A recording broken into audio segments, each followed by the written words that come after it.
protests this evening, the State Department called on the Bahraini government to reverse its decision to dissolve the main opposition groups. Since the anti-government demonstrations began in February, at least 3 prisoners have died in police custody, more than 30 people have been killed and over 400 detained. The country is now under martial law, but our security correspondent Frank Gardner, who used to live there, was able to get around the country, and he's just brought back this report. You may find some of the images upsetting.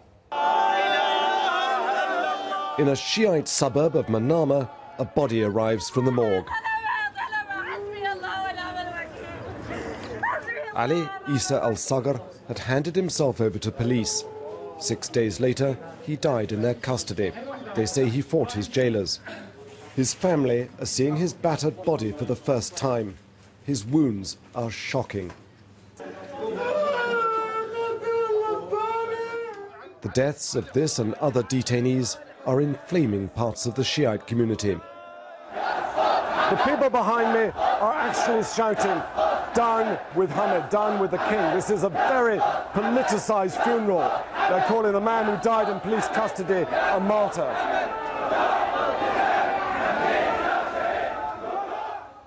The man they're burying was accused of trying to kill a policeman at Bahrain's Pearl roundabout. But should that excuse his apparent torture? I put this case to the health minister. She said the wounds had been photoshopped by the opposition to make them look worse, until I told her we'd seen them ourselves. You've seen it yourself? I've seen it, personally? Yes. You went to the morgue? You've seen her? I went to Sahra al-Shimaliya yesterday to the funeral. We've seen the body. It was absolutely shocking. I will try as as a person, also a minister in charge of human rights, that we will ask for an investigation for this.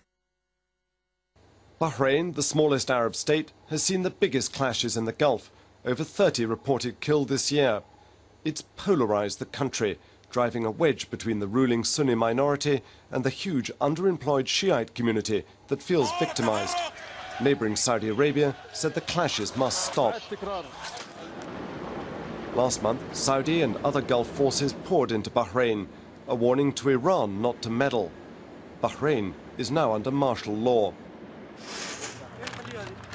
Checkpoints have sprung up all over the country and there's a curfew. Cameras record every number plate round the clock.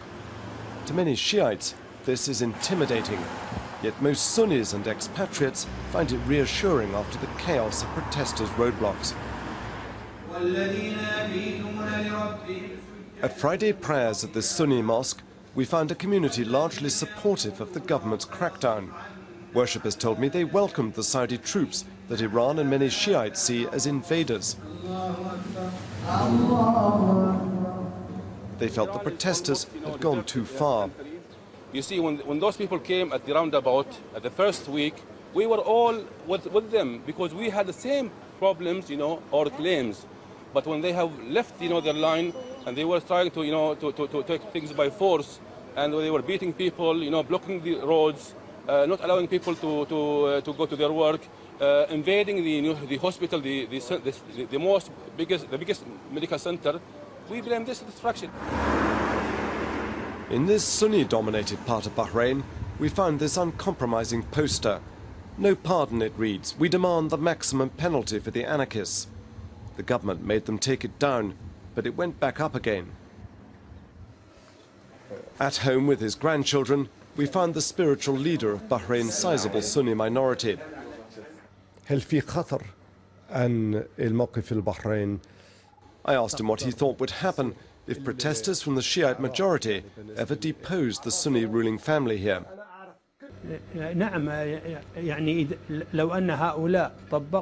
Yes, if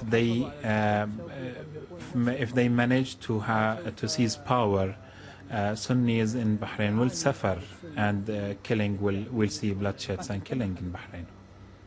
The same group here in Bahrain, they taking their instructions, orders from Iran, Iraq, and Hezbollah.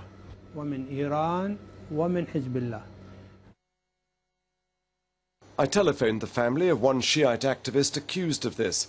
His daughter denied any links with the Iranian government, but admitted he did want the overthrow of the ruling family. She said masked men beat him in front of her. dragged him down one flight of stairs, and then in the middle of the stairs they put him on the ground. One of them had his hand on my father's neck, while like 4 others started beating him and stepping on him and kicking him. With confidence in Bahrain's stability badly shaken, many people here blame the protesters, calling them traitors. They and the government feel the international media has only reported one side of the story, the opposition's version.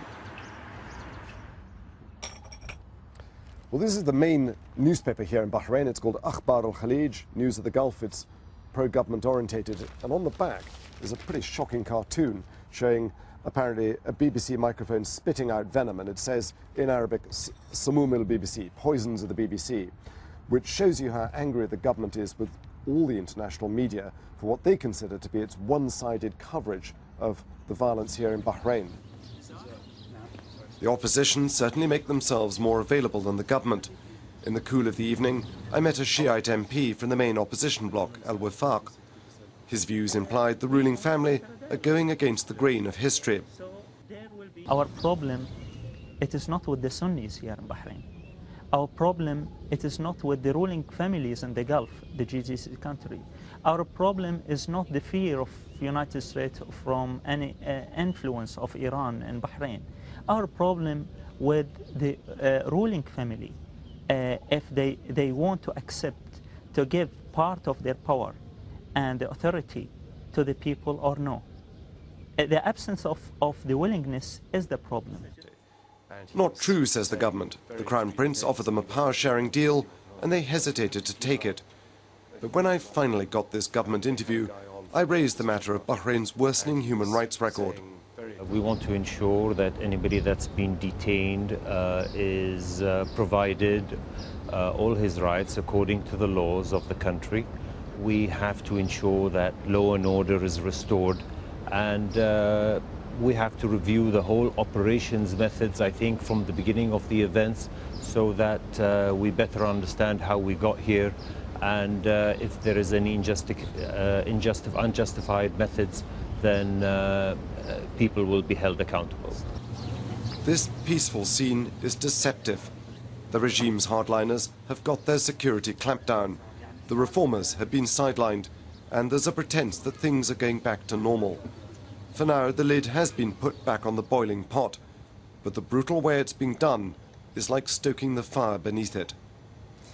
Frank Gardner reporting there from Bahrain. Let's have a look at tomorrow morning's front pages. Time has pictures of Obama, Cameron and Sarkozy. The United Front, leaders pledge we fight on until Gaddafi goes. It's an article for